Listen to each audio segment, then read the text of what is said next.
You've clicked on this for a reason, but once you start, you can't turn back. This is LurmoStories, where the stories are real and the fear is closer than you think. Are you ready to uncover what was meant to stay hidden? I work at a small, private company in northern Ohio, tucked in a renovated brick building that looks nicer from the outside than it feels on the inside. There are only 12 of us, but the place has 3 floors, 2 of which we actually use. The third is storage, according to my boss, Harold. He's the kind of guy who smiles with his mouth, but not his eyes, and he always walks like he's late to something he refuses to tell anyone about. Every morning, he comes in before everyone else. That alone wasn't strange. A lot of bosses do that. What was strange was the sound of the elevator moving long before the rest of us arrived. I'd be unlocking the door at 7:45, and I'd hear it slide shut on the 3rd floor. Nobody was supposed to be up there. We didn't question him because Harold didn't like questions. He kept his office door half closed, always enough that you couldn't see his computer screen. He kept a calendar on the wall, perfectly normal. Meetings, payroll dates, inspections, everything neat, color-coded. But I started noticing something. He kept glancing at his phone like he was comparing schedules, not reading texts, actually matching entries. And sometimes he'd mutter times that never showed up on the wall calendar. Last week, I stayed late to finish end-of-month numbers. Everyone else had gone home. The only lights were the ones over my desk and the dim security strips in the hallway. Around 7:20 p.m., I heard the elevator again, descending from the 3rd floor. It opened, but nobody came out. I walked over, expecting maybe a jammed door or a glitch. Inside the elevator, taped to the wall, was a small folded sheet of paper with the company logo on it. Just one listed item, 725, Room B Prep. No interruptions.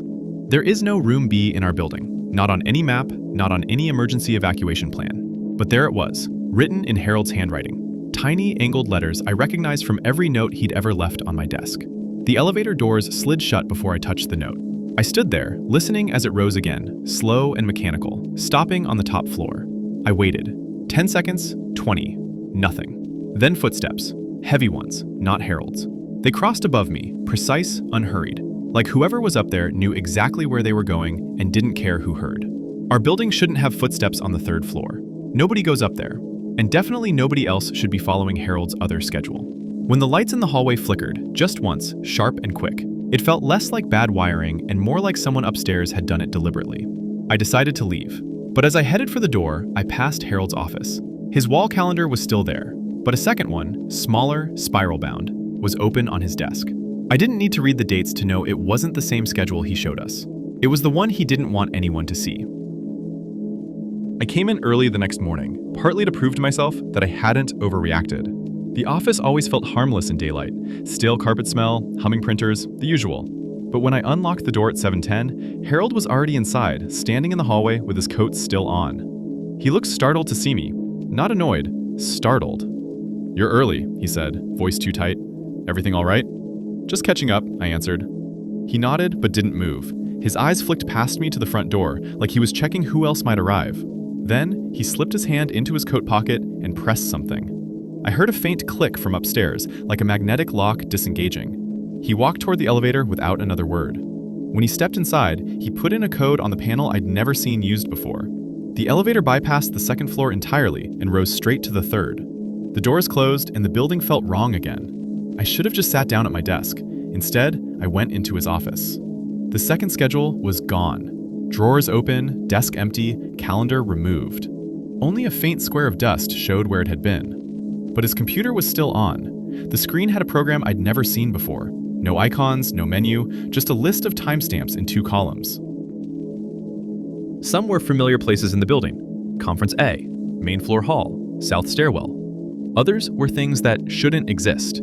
Crosspoint 3, white section, Room B. Every timestamp under Room B had a note next to it. Clearance verified. At 7:25 a.m., the next entry read, "Escort arrival." I stepped back from the screen, suddenly aware that Harold wasn't alone up there. Those footsteps from last night, whoever they belonged to, they were expected. At 7:24, the elevator dinged on the 1st floor. I panicked and ducked into the copy room just before the doors opened. 2 people stepped out. Not Harold, not anyone from our company.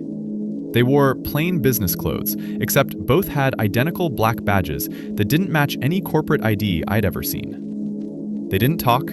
They didn't look around. They walked straight down the hallway toward Harold's office. One of them tried the door. Locked. The other pressed something against the handle and it clicked open. They went inside. I held my breath, listening. Pages flipping. Drawers opening. One of the men said quietly, "He moved it again." Then footsteps approached the hallway, too close. I stayed pressed against the copy room wall as someone paused outside, breathing slow and steady, like they were listening for movement on the other side. After several long seconds, they walked away. The elevator carried them up to the third floor, joining Harold and whoever else was on that hidden schedule. When they were gone, the office felt emptied out. Not of people, but of safety. That was the moment I realized something simple and awful. Harold wasn't the only person using the third floor. He was the least important one. I didn't go upstairs that morning. I wanted to, but some instinct told me that whatever was happening on the third floor wasn't something people stumbled into and walked away from. Instead, I spent the entire day pretending to work while watching Harold's door. He never came back down. By 3 p.m., most of my coworkers had left early. It was quiet enough that every sound carried. HVAC clicks, keyboard taps, someone coughing 2 rooms away. But not once did the elevator open. At 4:12, the emergency stairwell door on the far end of the hall creaked open. Harold stepped out. He looked different. Pale, sweaty. His tie was loose and there were small dark flecks on his shirt cuff. Not blood, but something like soot. He walked past my desk without acknowledging me, went into his office and locked the door. A minute later, I heard him crying. Not sobbing, just small, shaky breaths, like he was trying very hard not to fall apart. I should have left. Instead, I waited until the building thinned out even more. At 5:38, a calendar reminder pinged from Harold's office, loud enough to echo down the hall. Curiosity won. I knocked gently. No answer. I tried the handle. It was unlocked now. Harold wasn't inside, but his second schedule, the spiral-bound one, was back on the desk. This time it was open to today's date. Rows of times, all crossed out except one. 5:45 p.m. Adjustment review. Deliver item. Below that, circled hard enough to tear the page slightly. Last handoff. Do not miss. My skin crawled. Whatever he had delivered, whoever he had delivered it to, it was done. And he hadn't come back to rewrite or hide the evidence. The elevator dinged again. I stepped behind the door, flattening myself against the thin strip of wall. Footsteps approached. Calm, steady, purposeful. The same measured beat I'd heard on the third floor that night. Someone paused in the doorway. A hand, wide, unfamiliar, gripped the frame. I saw the edge of a black badge. The person didn't enter. They just stood there, breathing quietly, as if checking for movement. Then, they took a single step inside. I held still, not daring to swallow. The man walked to the desk. He flipped the schedule shut, tucked it under his arm, and turned toward the exit. Before leaving, he looked around the room with a slow, deliberate sweep, like he was memorizing it. When he stepped into the hallway, he said something in a low voice. A woman answered him from somewhere near the elevator. I heard only one phrase clearly. Everything is aligned. Then they left. The lobby doors closed. Silence settled again. I stayed until it was fully dark outside. I didn't want to move, didn't want to make a sound the building might remember. When I finally forced myself to leave, the elevator panel was glowing with a code I'd never seen before, an access sequence still active from whatever they had done. The button for the third floor pulsed faintly. Before I walked out, I noticed one more thing. The small, rectangular sign next to the elevator. The one that had always listed Floor 3, Storage, had been changed. Same font, same metal plate, but now it read, Floor 3, Restricted Personnel Only. No logo, no department, no explanation. Someone had prepared that sign long before today. Someone knew there would come a time when they wouldn't bother hiding the third floor anymore. And as I stepped into the parking lot, I realized the scariest part wasn't what Harold had been doing. It was that he wasn't needed for it anymore. The place wasn't even on the city's redevelopment map anymore. The old Harrow textile plant sat behind a chain-link fence on the outskirts of Dayton, half swallowed by weeds and graffiti. Everyone said the building had been condemned for years. Power cut, windows welded shut. But 2 nights ago, driving past after a late shift, I saw something that didn't make sense. A light was on inside. Not a flashlight beam, not kids screwing around. A steady, warm industrial ceiling light glowing through the second-floor windows like the building was still alive. Tonight, I went back with my camera and recorder. The air smelled like damp metal and burnt paper. Someone had torn open a section of the fence. Clean cuts, not the kind kids make. I climbed through. The loading bay doors were rusted and warped, but the side entrance had fresh boot prints in the dust. The door itself hung cracked on the hinge. Inside, the floor was scattered with old textile rollers and crumpled paperwork that should have rotted decades ago. But the weird part was the silence. Even abandoned buildings have sounds. Dripping pipes, wind squeezing through gaps. Here, nothing. I followed the weak glow drifting down the main corridor. The walls were still lined with yellowed safety posters, corners curling. No footprints except those same boot prints leading deeper. My recorder clicked as it picked up a low hum. I thought it was interference until I realized it matched the rhythm of electrical ballast. Power. Actual power. At the end of the hallway, the stairwell door was propped open with a brick. Someone had wedged it there recently. Paint flakes were still sitting on top of the brick as if no wind had touched them. The hum grew louder as I climbed. My palm brushed the banister and dust smeared off in a clean line. Someone else had done the exact same thing not long before. On the landing, the glow washed over the floor in a perfect rectangle. I stopped and listened. There was movement behind the door. Not walking, shifting, slow, deliberate. I pressed my ear to the metal. A man's voice whispered something I couldn't make out. Raspy, close, like he was right on the other side. And then, suddenly, the light overhead flicked off, plunging the stairwell into darkness. But the whispering didn't stop. The whispering wasn't frantic or angry. It had a steady rhythm, like someone rehearsing instructions under their breath. I backed away from the stairwell door, trying not to make noise, but the old concrete steps betrayed me with a soft scrape. The whispering stopped instantly. I held my breath. A single, slow footstep pressed down on the other side of the door. Then another. The metal flexed slightly, just enough for me to see dust fall from the frame. Whoever was in there was standing close enough that I could hear their breathing. Steady, nasal, almost bored. I forced myself down one step. My hand shook so bad the recorder tapped against the rail. The breathing on the other side hitched for a moment, like the man had tilted his head to listen. Then he spoke, barely audible. "Don't go down." My throat closed. I didn't answer. Another step from him, this one heavier. I turned and moved as quietly as I could. Halfway down, something clattered from the second floor, metal hitting the ground. Not dropped, thrown. The stairwell filled with echo. I bolted. The corridor at the bottom looked different on the way out. My flashlight beam hit fresh drag marks, long, dark streaks across the dusty concrete, leading from the loading bay deeper into the plant. They weren't there when I came in. I would have noticed. They cut straight across my own footprints. Behind me, the stairwell door groaned open. I didn't look. I sprinted toward the exit. The air changed, warm, metallic, like standing in front of an open furnace. My flashlight dimmed, even though the batteries were new. When I reached the side door, it was shut. Not broken like before. Closed. Latched from the inside. Someone had fixed it while I was upstairs.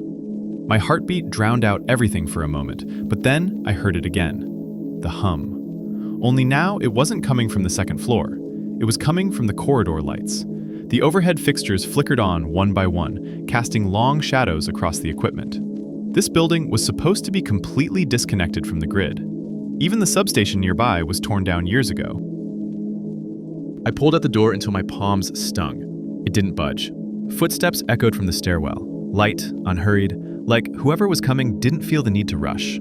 I shoved myself behind the row of old textile barrels. My breath hitched as the footsteps reached the bottom of the stairs.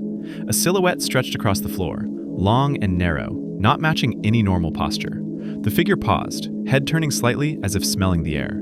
Then it walked past, silent, precise, and headed toward the center of the plant. Not searching, moving with purpose. When it vanished behind a stack of machinery, something else caught my eye. A bright, rectangular glow deeper inside the building. Another room with its lights on, and this light was much brighter. My phone buzzed so suddenly I almost yelped. A notification lit the screen. Camera motion detected. Front lot. My car was parked outside. Something was out there. I killed the notification and muted my phone, but another alert came through immediately, vibrating hard against my palm. Motion detected. Driver's side. Something was circling my car. I peeked over the barrels. The figure that walked past earlier was gone, but the building felt different now, like the air had weight. The bright room deeper inside pulsed faintly, as if the light source was moving. I should have tried another exit, but all I could think about was the person outside. The only way to reach my car was through the loading bay. I crept along the wall, keeping close to the shadows. A faint scraping echoed from the far end of the plant. It sounded like fabric tugging across metal. I didn't want to imagine what was being dragged this time. When I reached the loading bay door, I pushed it with my shoulder, expecting resistance. It opened too easily, swinging outward into the night. Cold air rushed in. For half a second, I felt relief, until I saw the ground. Fresh footprints in the dust. Mine, and another set, larger, deeper, leading away from the door and looping back around. Whoever had been outside had walked right up to my car, circled it, and returned to the plant. But there was no one here now. The security light above the lot flickered weakly, barely illuminating the cracked pavement. My car sat where I left it, but something was off about it. The driver's door wasn't fully shut. It rested against the latch, like someone closed it gently without letting it click. I approached slowly. Each step sounded too loud. When I reached the door, I nudged it open with a finger. My interior light came on. The passenger seat was reclined all the way back. A smear of dust on the dashboard spelled out a single word: stay. A soft bang echoed from deeper inside the plant, followed by that same low hum rising again. My recorder, still clipped to my jacket, picked it up and began glitching. Static, then a voice layered under the noise. Not the whisper from earlier. This one was clearer, speaking at the exact same rhythm as the hum. Second floor, second floor, second floor. I stepped back from the car. The night felt wrong, like the darkness was waiting for my decision. Another sound came from the plant, multiple footsteps this time. Not fast, not slow, just steady, like a line of people moving in sync. The lights inside flared again, filling the broken windows with a bright, unnatural glow. That was enough. I slammed the car door, locked it, and threw myself behind the wheel. As I started the engine, something moved in the corner of my eye. Several silhouettes standing just inside the loading bay, perfectly still, facing me. The headlights caught them for an instant, and I realized none of them were looking at me. They were looking past me. I didn't check what was behind. I floored it. In the rearview mirror, the building lights blinked off all at once, like someone had pulled the master switch. But halfway down the road, my car dashboard flickered. The interior light clicked on for a split second, even though the doors were locked. On the passenger seat, the backrest, fully upright before, was reclined again. No one was there, but the smell of warm, metallic air followed me all the way home. I walk home from the late shift because the buses stop running after midnight. It's a 20-minute route through a quiet residential stretch wedged between the industrial park and the highway. Nothing special. Rows of duplexes, a couple of vacant lots, the glow of sodium street lamps that hum louder than they shine. 3 weeks ago, at about 12:40 a.m., I noticed a white panel van idling near the corner where the neighborhood begins. No logos, no windows on the sides, just a blank metal box with headlights pointed straight down the road I had to walk. I didn't think much of it until I passed and heard the engine rev, like a subtle nudge to remind me it was there. 2 nights later, same van, same corner, engine already running. The moment I stepped onto the block, it rolled forward, slow enough to look casual, intentional enough to feel wrong. It never drove next to me, just followed the length of the block, turned right at the end, and disappeared. But then it would appear again 2 streets later, like it had looped around in advance. I kept telling myself I was being paranoid. Industrial workers start their mornings early. Delivery companies prep routes at night. White vans aren't rare. I repeated that to myself every time the van reappeared, crawling along the opposite side of the street, or parked just barely within the cone of a streetlight. Last Thursday, it changed. I got off work late, closer to 1:15. As soon as I hit the neighborhood border, I saw headlights snap on. Not gradually, like someone starting their commute. They clicked on with purpose. The van pulled off the curb and kept pace with me from half a block behind. No other cars out, no houses with lights on. Even the convenience store near the intersection had its shutters down. I crossed the street. It crossed too. Not fast, not slow. Matching me. My phone battery was at 3%, and for some reason, that terrified me more than the van did. I tried to call someone, anyone, but the screen dimmed and shut off before the call connected. I shoved it back in my pocket and focused on the closest intersection. 4 more minutes and I'd be near a 24-hour gas station. People, cameras, light. Halfway down the block, the van eased closer. Close enough for me to hear something rattling inside. Metal on metal, like shelving or tools shifting. But every few seconds, there was another sound under it. Softer, rhythmic, too deliberate to be mechanical. A thud, then again, then a scrape, as if someone inside was adjusting their weight or dragging something across the floor. The van pulled ahead of me suddenly, coasting to the next stop sign. I slowed down, thinking it would keep going. It didn't. It waited. And then the passenger door cracked open an inch. Not enough for me to see inside, just enough that I could hear breathing. Human. Controlled. Like whoever was in there was listening for mine. I pretended not to notice the open door. Turning around felt worse than walking past it, so I kept moving, counting each step, trying not to look directly at the van. The passenger door stayed cracked, just wide enough that I could see a sliver of the interior. Dark, except for the faint glow of a small LED somewhere deeper inside. As I got closer, the breathing stopped. Not faded, stopped. I reached the stop sign and angled my body to give the van as much distance as possible. My hands were shaking so badly, I had to shove them into my jacket pockets. The street was dead quiet, except for the buzzing streetlight above us and the distant hum of the highway. I could feel eyes on me from inside that gap in the door. 10 steps past it, the door clicked shut. I didn't turn around, not even when the van's engine came back to life. It rolled forward until it reached the next intersection, then made a left, toward the dead-end loop that circled behind the older houses. That street didn't connect back to mine. The only way out was to turn around. I knew the moment I passed the entrance to that loop, it would come back out.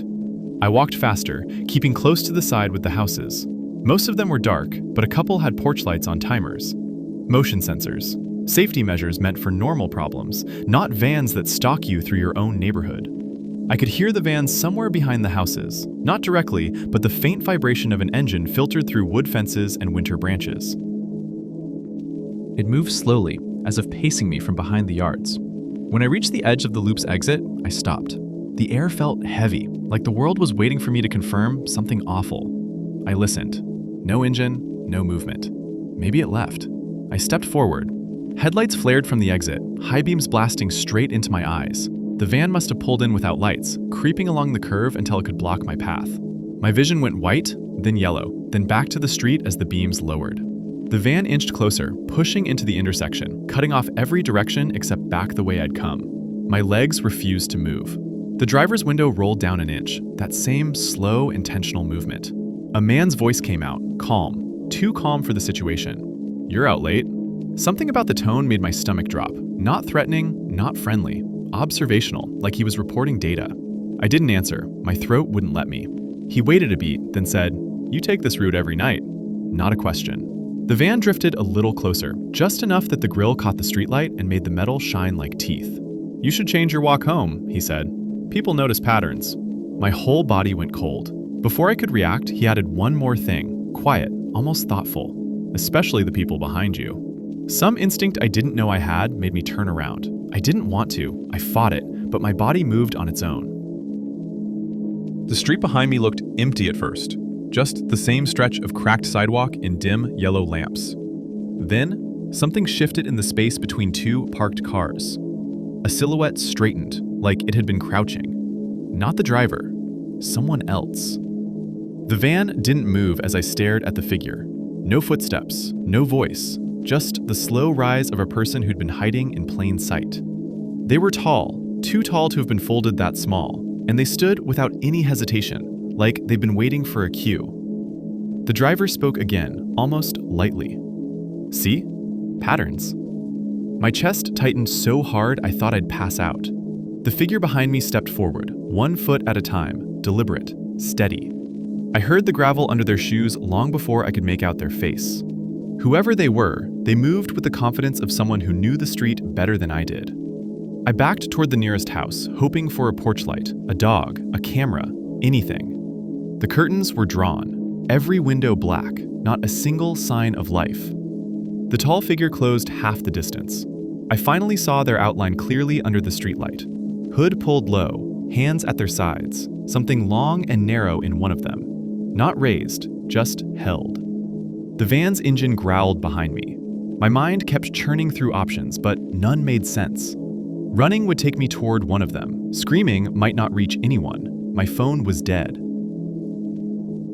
The houses felt sealed shut, like the whole neighborhood was pretending not to exist.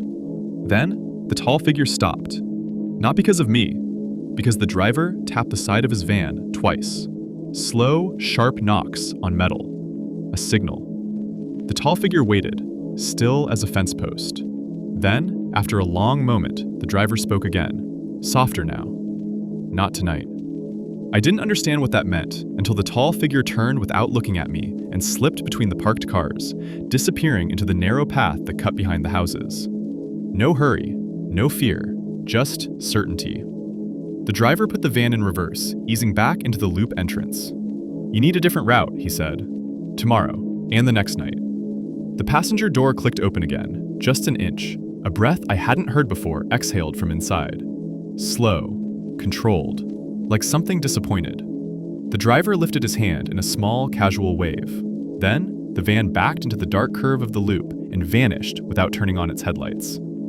I stood alone in the street until my legs finally cooperated. Walked the rest of the way home without checking behind me. Locked every door. Sat awake until sunrise because the silence in my house felt wrong, like it was holding something back. I changed my route the next night, then my job, then my address. But twice since then, miles away, different neighborhood, different schedule, I've seen a white van parked just beyond the streetlights, never moving, never approaching. Just checking. This was LurmoStories, and the stories end here, but the unease doesn't. You can close the video, but try not to notice how quiet your room just got.